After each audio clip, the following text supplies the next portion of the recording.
तो पुण्यात्मा, अब आप उस परमेश्वर की शरण में आगे हो और आपका उद्देश्य होना चाहिए जन्म और मृत्यु के रोग का उपचार हो। यदि ये नहीं हुआ तो उसके बारे में बताते हैं, चाहे आप यहां रोग आपका जन्म मरण का कटे नहीं और भक्ति भी कर ली, आपकी भक्ति का धन तो खूब हो जाएगा आपके पास। और यदि आप कोई मर्यादा भंग करते रहे, यहीं की आस्था रखते रहे वस्तुओं में, और मृत्यु होगी तो मोक्ष वाला काम आपका अधूरा रह गया, जिस उद्देश्य से आपने यहाँ प्रवेश पाया था। यहां आपको अन्य संसारिक सुख तो फ्री में मिलेंगे, उनके मांगने की जरूरत नहीं आप। और ठीक है, बालक हो अभी आप, जैसे बच्चे हैं, सर्दी आ जाती है, कहो या ना कहो, माता पिता को पहले चिंता होती है किसके जूते लेने हैं, किसकी जुराब मंगानी है, किसके कपड़े मोटे सर्दी के लाने हैं, किसकी जर्सी लेनी है। वो कहो अच्छा है, ना कहो तो भी वो लावेंगे। इसी प्रकार परमात्मा के आप बच्चे होगे, आप वचन के बच्चे होगे उस परमात्मा के नाद के, तो उस परमात्मा को आपका सारा ज्ञान है कि इबिन को किस चीज की आवश्यकता है। और कोई बच्चा बेमतलब की बकवाद मांगता है तो माता पिता उसको देते ही नहीं है, जो उसकी हानि में हो। तो इसी प्रकार ये परमात्मा आपके साथ करेगा जब तक आप शरण में रहोगे। यहां आपको संसारिक सुख तो फ्री में मिलेंगे, रूंगे में। रूंगा क्या होता है? जैसे हम छोटे छोटे थे तब हमारे गांव में, पहले हम सन 1951 में दास का जन्म हुआ, तो सन 60 के आसपास हम 8-7 साल के समझन जोगे हुए। तो उसमें क्या करते थे, गांव में बाहर के शहर के व्यक्ति कुछ सामान बेचन आया करते, सब्जी, कोई फल, प्याज, इस तरह के। तो वहां गांव के जो हमारी दादी ताई, वो क्या करती थी, जैसे उसने सब्जी ले ली, टिंडे ले लिए, और क्या करते थे वो व्यापारी बेचने वाला, एक तखड़ी के तराजू में एक तरफ तो वो अनाज डालती थी, पैसे होते नहीं थे, गेहूं, चने या बाजरा। तो जैसे एक बेले में, कटोरे में वो लाए, गेहूं लाई दादी, और उसने उसकी ताखड़ी में डाल दी, और ने पूछा करती भाई कैसे देगा, कि गेहूं के 2 बार, गेहूं जो डाल दिया एक पालड़े में, उसके इक्विवेलेंट 2 बार टिंडे तोल के देगा। फिर न्यू क्या, वो तो ले लिया सौदा जो लेना था, उसके बदले में तो फाइनल हो गया। फिर न्यू क्या करती, भाई रूंगा और दे, न्यू क्या करती, रूंगा दे, रूंगा माने फ्री, वो एक टिंडा ठाका और दे देता, अगले ना और दे भाई, वो एक और दे देता, छोटा सा, बुढ़िया राजी हो जाती। तो वो रूंगा है फ्री ऑफ कॉस्ट, और सौदा तो हो लिया, जो होना था वो तो उसका था ही। तो जो वास्तविक हमारा यहाँ उद्देश्य है,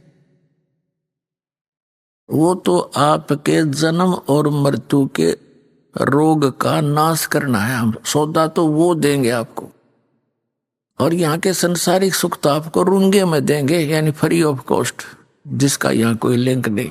क्योंकि यहाँ जो पूजा की जो विधि है वो ऐसी है परमात्मा की कि संसारिक सुख तो आपको होंगे ही होंगे, ये तो पक्का होंगे। लेकिन ज्ञान इसलिए साथ दिया जाता है कि कुछ दिनों में आपके पास इस माया का बहुत ज्यादा संग्रह होने लगेगा। परमात्मा के दरबार में कमी काहे की ना। तो क्या होगा कि परमात्मा फिर साथ साथ ज्ञान देते हैं कि यह माया तेरी दुश्मन भी है, इसका दुरुपयोग ना करना, सदुपयोग कर। अभी तो आप दर दर के भिखारी हो रहे हो, फिर देखना कुछ दिनों के बाद सच्ची लगन ते लगना, मर्यादा में आन उपासना नहीं करना। तो फिर ये संसारिक सुख तो यहाँ पहले मिलते हैं। जैसे किसान गेहूं बीजता है, उसका उद्देश्य गेहूं बीजना केवल भूस बनाना नहीं होता, उसका उद्देश्य अपना जीवन बचाना होता है कि मेरे परिवार को गेहूं मिले, कणक मिले, भूखे ना मरे। अब गेहूं के अंदर भूस तो पहले बनेगा, बाद में गेहूं बनते हैं। गेहूं बीजा जाता है तो उसका पौधा खड़ा होता है, बाद में जाकर बाली आती है और उन बालियों में गेहूं होते हैं खाने वाले, और शेष सारा भूस होता है, वो पशुओं का चारा होता है। तो ये परमात्मा की भक्ति ऐसी है जो आपको दी जाती है। पहले तो भूस तो बनेगा, इसका हमारा उद्देश्य नहीं है आपको ये भूस बनाना या देना, हमारा उद्देश्य है मोक्ष। और इन मंत्रों बिना वो मोक्ष नहीं हो सकता, उस भूस के बिना गेहूं नहीं बन सकते। ये एक ऐसा लिंक है एक दूसरे का। जो स्टार्ट में आपको प्रथम मंत्र दिया जाता है, ये आपको ये संसारिक सुख ही देता है। और इसमें प्रथम मंत्र में जो फर्स्ट एंड लास्ट के जो मंत्र हैं, ये आपके मोक्ष के लिए आपकी भक्ति इसके साथ साथ बनती रहेगी जब तक सतनाम नहीं मिलेगा। तो ये जो इन 5 प्रधानों के नाम आपको दिए जाते हैं, आपका कनेक्शन कट गया, भक्तिहीन हो गए, पुनर्जन्म के पुण्य रहे नहीं, तो नए सिरे चार्जिंग लानी पड़ी या तो धीरे धीरे चार्जिंग बढ़ती चली जाएगी, आपकी बैटरी फुल हो जाएगी। कुछ भी काम करिए फिर तो कुछ ही दिनों में आपके बहुत काम सरेंगे, बहुत लाभ होगा। और अन्य व्यक्ति आपको देखा करेंगे, न सोचा करेंगे इनका क्या हो गया, ये कहां से आओ इनके इतना पैसा। एक भक्त बता रहा था जी, हमारे पड़ोसी यूं कहें कि यूं वहां जाते हैं, इनके महाराज जी पैसे देते हैं इन्हें, और इसलिए इनका साइकिल का भी ब्योंत नहीं था और 2-2 गाड़ी चला। वो इस दृष्टिकोण से देखते हैं। तो वापस में बातें कर रहे थे, कहने लगे जी हम कहें तो वो ठीक है, माया तो यहीं से मिलती है हमारे को, लेकिन जिस तरह वो सोच रहे हैं वह सोच गलत है उनकी। हम उनसे कहते हैं, जो हमसे डायरेक्ट कह देता है तो उसको हम भी कहते हैं आप भी आ जाओ, आपको भी दे देंगे, महाराज जी तो खूब माया बांट रहे हैं। तो ये माया सतलोक से आ रही है आपके लिए, यहाँ की नहीं है, क्योंकि आपके भाई यहाँ तो सीमित इनका बजट है यहाँ का। अब जैसे पुण्यात्माओं एक बार हरियाणा प्रांत में फ्लड आ गई थी सन 1995, और इतनी फ्लड आ गई कि यहाँ का बजट उस समय मुश्किल से 700-800 करोड़ का था, और यहाँ आने होगी लगभग 2000 करोड़ की।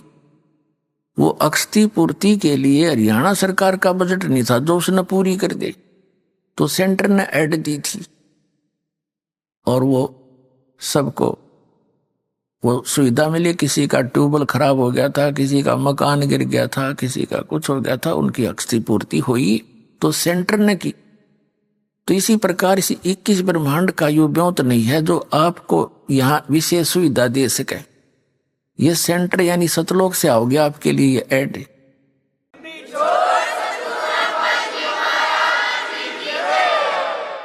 तो इस प्रकार आपने या तो चिंता छोड़ देनी चाहिए कि अब मुझे क्या मिलेगा क्या ना मिलेगा, लेकिन आप दूध के जले हुए हो, छाछ को भी फूंकते हो बहुत दिनों तक, समय लगेगा, धीरे धीरे आपको विश्वास हो जाएगा, और विश्वास ही परमात्मा आपको करा देगा, क्योंकि आपको सुख प्रारंभ हुए और आपका विश्वास दृढ़ होने लगा। आपको लाभ मिलेगा जब आप नियम ठीक रखोगे। यदि नियम ठीक नहीं रखोगे तो फिर बात नहीं बनेगी। जब लग हंसा हमरी आना और काल लगे नहीं तेरा बा। कबीर परमात्मा कहते हैं जब तक ये हे हंस ये प्यारी आत्मा मेरी शरण में रहेगा तब तक हे काल तेरा कोई अटैक उस पर नहीं हो सकता। और ये परमात्मा के जो नियम हैं ऐसे समझ लेना जैसे लक्ष्मण रेखा होती है। कौन कौन से नियम हैं? आन उपासना नहीं करनी, जो दास भक्ति बताता है इसमें सभी पूजाएं आ जाती है। इसके अतिरिक्त कोई और पूजा आप अपनी परंपरागत करते हो तो वो शास्त्र विधि को त्याग कर आपका मनमाना आचरण है। श्रीमद् भगवद गीता अध्याय नंबर 16 के श्लोक नंबर 23-24 में कहा कि अर्जुन, शास्त्र विधि को त्याग कर जो मनमाना आचरण करते हैं उनको न तो सुख होता है, न उनको कोई सिद्धि प्राप्त होती है, न उनकी परम गति होती है। यूजलेस। फिर क्या फायदा डले ढोने का? और शास्त्र में कुल साधना कौन सी है? पवित्र वेदों में, पवित्र श्रीमद् भगवद गीता में और पवित्र सूक्ष्म वेद जो कबीर परमेश्वर के द्वारा दिया गया अमृत ज्ञान सच्चिदानंद घन ब्रह्म की वाणी में जो भी साधना लिखी है उसके अतिरिक्त जो भी हम साधना करते हैं, भक्ति करते हैं, वो शास्त्र विधि को त्याग कर मनमाना आचरण है। चाहे वो पुराणों से आपने लिया है, चाहे आपने किसी उपनिषद से वो भक्ति ली है, यदि वो इन परमात्मा के वेद और गीता से नहीं मिलती तो यूजलेस। तो ये प्रथम तो ये है कि आन उपासना नहीं करनी और पूजा नहीं करनी, जो हम दे वही करनी है। इसके विषय में कबीर साहब कहते हैं 100 वर्ष तो सतगुरु पूजा, एक दिन आन उपासी, वो अपराधी आत्मा फिर पड़े काल की फांसी। कहते हैं 100 वर्ष आपने अपने गुरु जी के द्वारा बताई हुई यथार्थ भक्ति कर ली और एक दिन आन उपासना कर ली, कहते तेने बैठा बैठा दिया, सारा काम बिगाड़ दिया, नाम खंड हो गया, परमात्मा रूठ गया। परमात्मा रूठे पाछे फिर हमारे पास क्या रह गया? चाहे कितनी भक्ति कर ली, वो जिस उद्देश्य को लेकर चले थे वो उससे वंचित रह जाओ।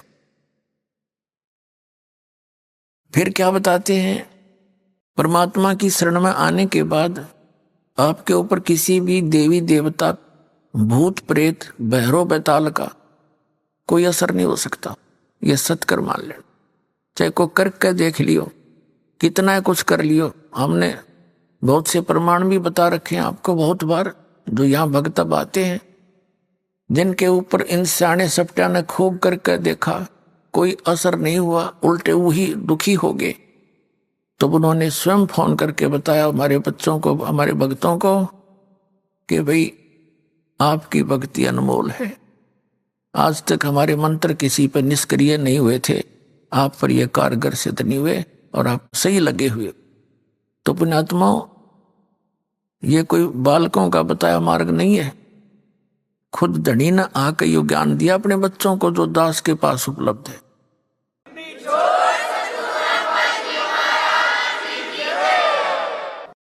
और ये ज्ञान अभी तक छुपा के इसलिए रखना था कि कहीं काल के दूतों का हाथ लग जाता, उनके द्वारा जो नाम भी ये भक्ति बताई भी जाती तो असर नहीं करती, क्योंकि अधिकारी के बिना कोई भी काम सफल नहीं होता। एक छोटा सा लाइसेंस बनवा लो ड्राइविंग चालक का, और वो भी डुप्लीकेट है तो जब पकड़ा जाएगा वो सजा का पात्र होगा। विदेश जाने का पासपोर्ट है, वो डुप्लीकेट, वो काम नहीं करे। और ये तो सतलोक जाने का पासपोर्ट, ये नकली जगह जगह ठग बैठे, मूर्ख बना रहे सारी जनता को, इनके पास वो वस्तु है नहीं और सबका जीवन नाश करते। तो जब यहां से जाते हैं तो बनाने वाला भी दोषी और बनवाने वाला भी। तो कबीर साहब कहते हैं देखा देखी गुरु शिष्य बन गए, किया ना तो विचारा, और गुरु शिष्य दोनों के सिर पर काल ठोका पंजारा, दोनों ने गड़ेगा काल घेर के वहां पर। तो वहां चिल्ला भी पट्टेगा, गुरु जी की भी वही मजाई हो रही होगी, तो दोनों रोएंगे बैठ के, फिर क्या बने? वो छूट की डोर हाथ थे। और फिर परमात्मा कहते हैं जब आप शरण ले लेते हो कबीर भगवान की इस दास के माध्यम से, तो आपके सभी भूत प्रेत पितृ आपके घर से स्थान छोड़ जाते हैं। अब एक भक्त कह रहा था बुरी तरह, न बोले जी हम हमारे दूसरे चाचे ताऊआ ने परेशान कर रखे हैं। माँ भी क्यों कर रखे हो? कि जी हमारे पहले प्रेत बाधा थी, यहां से दीक्षा लेने के बाद वो हमारी प्रेत बाधा तो खत्म होगी। अब वही प्रेत थी तो मेरे चाचे ताऊआ का भी हुआ, तो उनके वो प्रेत बाधा ज्यों की तो चल रही है, हमारी ठीक होगी। तो उनने क्या सोचा कि इनने हमारे भेज दिए सारे भूत, तो उन्होंने हमारे साथ विरोध करना शुरू कर दिया कि तुम कितना वहां जाते हो, हमारे ऊपर जंतर मंत्र करा के तुमने सारे भूत हमारे भेज दिए, हमारे साथ झगड़ते हैं। तो मैंने कहा उनसे ये कहो कि आप भी आओ और देखो वहां क्या जंतर मंत्र किया जाता है। और इसका तो यही है कि जैसे आप जी ने दीक्षा ले ली, जैसे घर में मच्छर हो मच्छर, और वहां ऑल आउट लगा दे, ये जो आती है कि, तो मच्छर उस घर को छोड़कर कहां जाएंगे, उससे बाहर दूसरे घर में घुस जाएंगे जो बिना ऑल आउट का होगा। तो पर हमने भाई ऑल आउट दे रखी आप तई, ये भक्ति का जो सच्चा मंत्र है ये ऑल आउट है। और उनसे भी कहो कि वो भी आके यहाँ ले लें ऑल आउट, वो फिर अपने आप वो भी सुखी हो जाएंगे। अब जैसे कबीर साहब कहते हैं कि एक समय ये जितने भी भैरव भूत पित्र और ये देवता देवी मेरे पास आकर खड़े हो गए और कहने लगे जो आपकी पूजा करते हैं, आपको मानते हैं, वो हमें नहीं पूजते। अब हमें बताओ हम कहाँ जाएं, हमें ठौर बताओ। कबीर साहब ने कहा जो मेरी पूजा नहीं करते वो तुम्हारे लिए ही है, उनको लूटो खाओ। देवी देव ठाड भये हमको ठोर बताओ, जो मुझको पूजे नहीं उनको लूटो खाओ। जाओ तुम जो मुझे नहीं पूछते खाओ। और फिर मर्यादा है बीड़ी शराब मांस तंबाकू सेवन मदिरा सेवन मांस आहार और दुराचार भ्रष्टाचार चोरी डाके ठगी मिलावट, ये जुल्म नहीं करना। पुणात्माओं जब भगवान प्रसन्न हो गया तो सब कुछ मिल गया, और परमात्मा रूठ गया तो सब छूट गया। तो सबसे पहले हमने ये डर कर रहना चाहिए कि भगवान रुष्ट ना हो। रूठो जग सारा रूठो ना परमेश्वर हमारा, इन्हीं का है परम सहारा। हमने है भी इसी नहीं का, हमें ज्ञान नहीं, ज्ञान होने के बाद भी फिर हम जानबूझ के गलती करें तो ऐसा अनजान फिर भगवान नहीं कि फिर भी मदद करेगा नहीं। इतना ज्ञान दिया जाएगा कि इंसान गलती नहीं कर सकता भूल के भी, ना चोरी कर सकता ना जारी कर सकता ना रिश्वत ले सकता। जहर दिखाई देगा, किसके लिए लेंगे? तो ये जो मर्यादा आप रखोगे फिर परमात्मा की बरकत देखना। अभी हम अपने हिसाब से तो चल ही रहे थे, दूनी बिरान मट्टी करवा ली, अपनी जीव संज्ञा की सोच से तो हम चल ही रहे थे, कुछ भी लाभ नहीं हो रहा।